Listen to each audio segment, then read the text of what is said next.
सरासनस्रायै मोनसे बाथ्राखौ नोंथांमोना गोसोखां जे BPFनि हालोदा दिनैनि सानाव आवमा सोबनानै गोरोन्थाइ नांनाय रुम्बा बायदि जानानै फैबाय।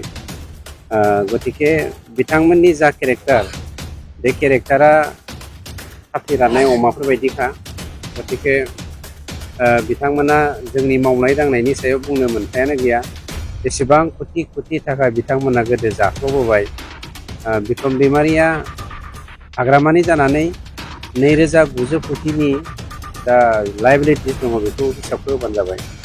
गावनो लायबिलिटिस मोननायनि थान्दाजों जोंनि पिपल दोलोआव हाबफैनो थाखाय टारगेट लादोंमोन।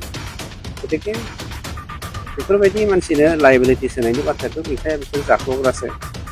बिथांमोना जा बुङो बुंबाय थाथों। बिथांमोना इसुआनो गैखाला। इसु थानायमोनब्ला दिनै डेभेलपमेन्टनि बाथ्रा बुंगौमोन, इसु थानायमोनब्ला दिनै इडुकेसननि बाथ्रा बुंगौमोन, इसु थानायमोनब्ला दिनै एक्सटेनसन जानाय गहपुरसिम जे जोंनिया एक्सटेनसन जालांबाय, गहपुरसिम गासै गामिफोरा उदालगुरि जिल्लायाव हाबजोब्बाय, बेखौ बुंनो हागौमोन। माब्लाबा ससियेल मिडियायाव बिथाङा बर' हारिनि बाथ्रा बुंबाय थानायखौ जों नुयो। बर' हारिनि सेन्टिमेन्ट थानाया बयनिबो थाखाय मोजां खोथा, खिन्थु सेन्टिमेन्टनि मुङाव हारिखौ डिभाइड एन्ड रुल खालामनो नागिरनाय BPFनि जा खौलोबोर बाथ्रा, बे जोंनि